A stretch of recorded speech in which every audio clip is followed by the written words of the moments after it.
Bom dia, meu Deus.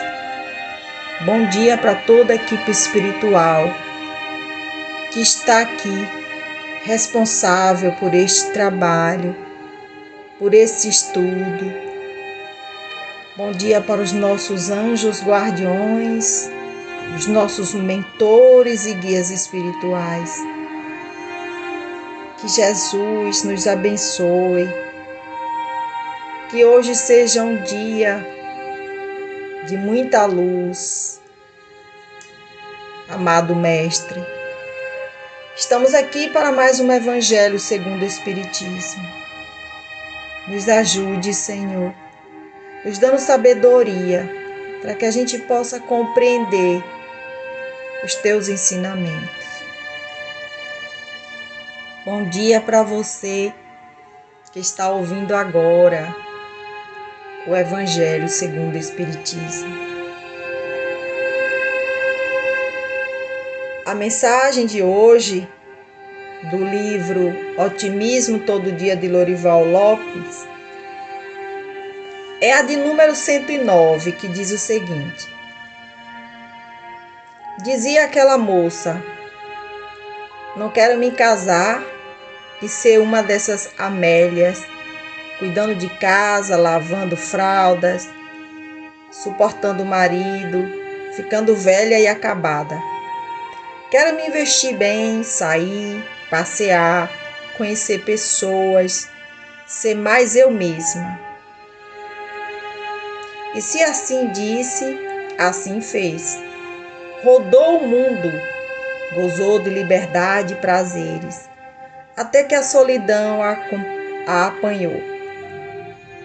Arrependida, ouviu a consciência dizer: você ficou na exterioridade, na ilusão. Não desenvolveu relacionamentos profundos. Melhor seria se tivesse tido amizades verdadeiras, fosse mãe ou amasse de verdade. E ela compreendeu num relance que o amor é o pai da felicidade.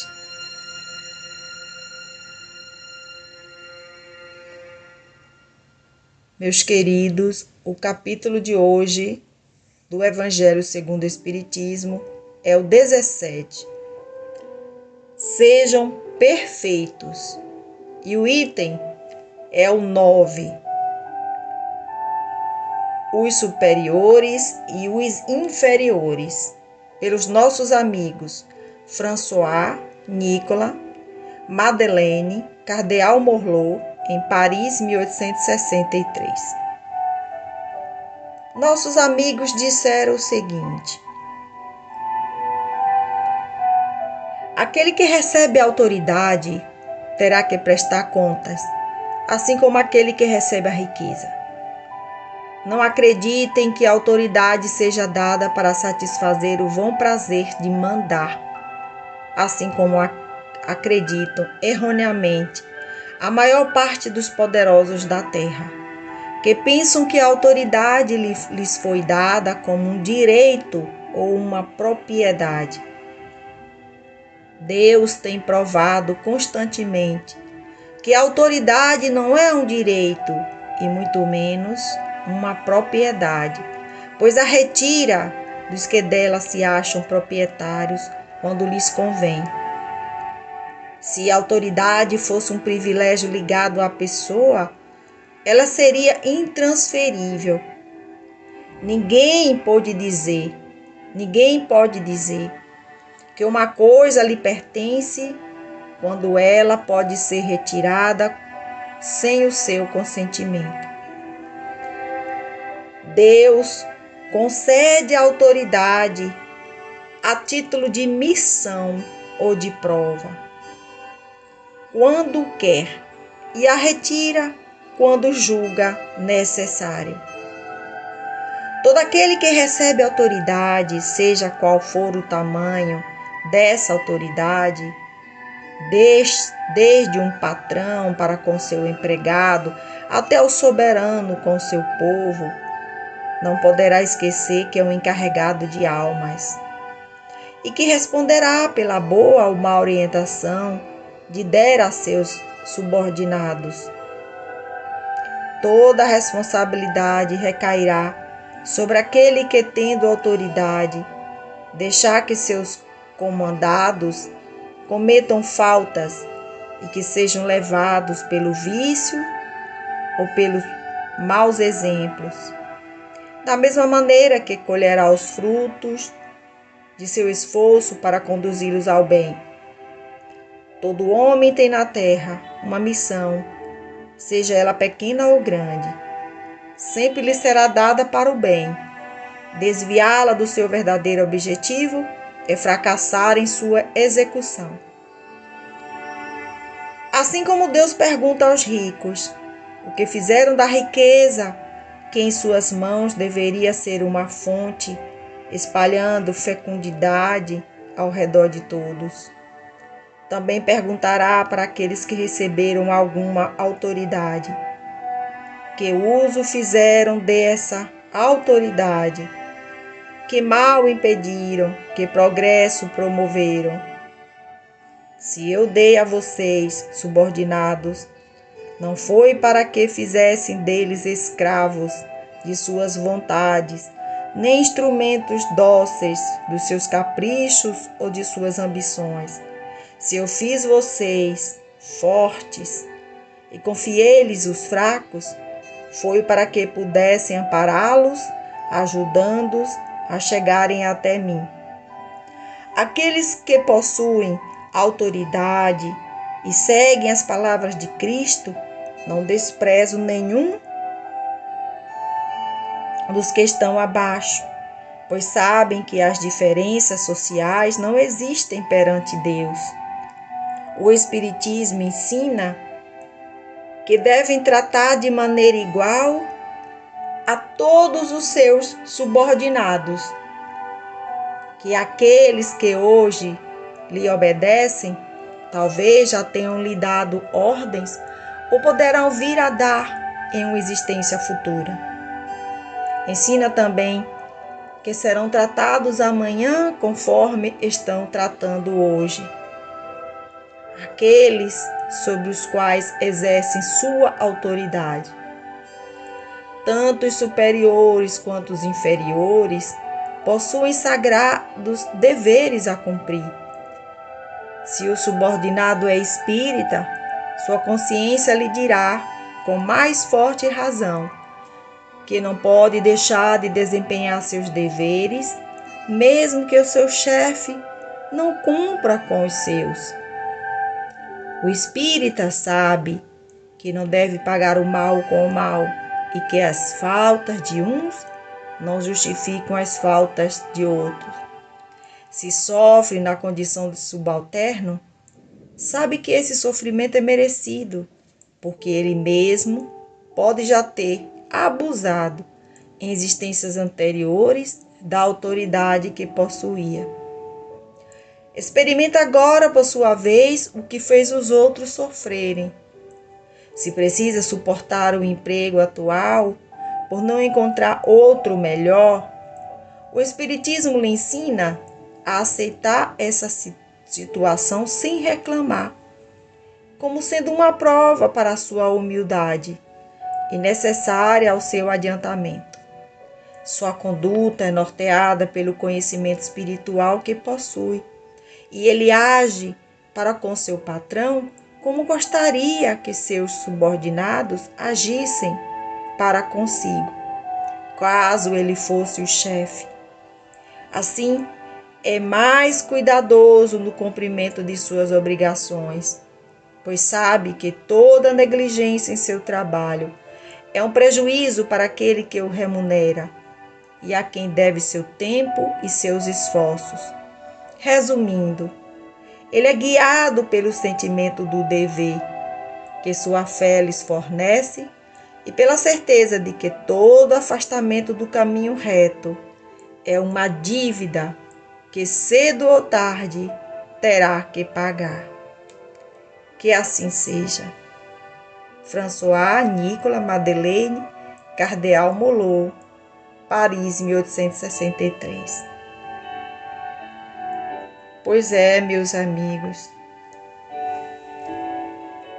muitos desejam a riqueza e o poder em suas mãos, mas esquecem da responsabilidade que teriam que ter perante a sociedade e principalmente a responsabilidade perante Deus. Muitos que se sentem superiores aos outros, quando estão com o poder nas mãos, se acham os poderosos. Esquece que se Deus permitiu que tudo isso acontecesse, era para que essa pessoa pudesse aproveitar da grandeza que tinha em seu poder. Mas infelizmente, o homem esquece que da mesma maneira que Deus deu, Ele também retira. E que o poder e a autoridade não é privilégio para ninguém, conforme nossos amigos aqui nos ensinaram. O homem esquece que aquele que recebeu um grande poder, ele passa a ser um encarregado de almas, ele passa a ter uma responsabilidade de ambos os lados, financeiro e espiritual, sobre aqueles que são os seus subordinados. E aos olhos de Deus, tudo isso está sendo contado. E Ele também, aquele que tem esse poder todo nas mãos, Ele responderá um dia diante do grande tribunal espiritual. Então vamos pedir a Jesus que nos dê essa força para que, independente do poder que Deus nos dê, seja grande ou pequeno, para que a gente possa, como disse nossos amigos aqui, andar sempre no caminho reto, para que a gente não venha a ter mais dívidas, porque cedo ou mais tarde a gente vai ter que pagar, porque a fatura chega, né? E aí, quando ela chegar, será que a gente vai ter bônus suficiente para pagar essa conta? Amado Mestre Jesus, nós te agradecemos. Te agradecemos por tudo, Senhor, que o Senhor nos dá, pelo dia de hoje, pelo merecimento de estarmos aqui reunidos, estudando mais um capítulo do Evangelho segundo o Espiritismo. Obrigada, Senhor, por tudo. Obrigada pelo dia de hoje. Obrigada pela vida. Obrigada, Senhor, por este planeta maravilhoso que nos colocaste. Que o Senhor nos dê sabedoria, nos dê paz. Obrigada pela família. Que o Senhor abençoe a cada ente querido nossos. Nos ajude, Senhor. Toque em nosso coração. Neste momento te pedimos misericórdia e piedade por aqueles que se encontram doentes, na prisão, aqueles que estão andando pelas ruas porque não têm uma casa para morar. Dai-nos a tua força, dai-nos a tua paz, que a nossa fé aumente cada vez mais. E que a gente possa sempre, meu Deus, ouvir os teus mensageiros que são enviados por ti para conversar conosco. Tem misericórdia de cada alma aqui na terra, encarnada e desencarnadas. Tem misericórdia dos nossos inimigos. Que o Senhor, Pai, tenha piedade de cada um de nós. A reflexão final de hoje, meus amigos, diz o seguinte: o livro mais completo, mais interessante que vamos ler, está sendo escrito não em papel e com tinta, mas com nossos dias. Nele encontraremos dramas, aventuras, comédias, tudo enriquecidos com nossos melhores e piores sentimentos. Poderá ser muito agradável de ler ou muito sofrível. Não é escrito de uma só vez, mas um dia após o outro, até se completar. Mas a qualidade do mesmo passa pelas reflexões diárias e revisão de suas páginas, nos deixando fazer escolhas de personagens que incluímos em suas páginas, alguns de muita luz, sabedoria e motivadores, outros que arrastamos e somos arrastados em suas dores e mazelas. Mas o importante é perseverar sempre, para que a qualidade do nosso livro possa ser digno de se tornar um grande aprendizado de amor e vida para quem possa ler. Quero ter você nessa enciclopédia com o seu livro, na mesma prateleira do meu, com a indicação de um bom livro que deve ser lido. Que todos tenham um bom dia e que Jesus nos abençoe, hoje e sempre. Assim seja, assim é e assim será.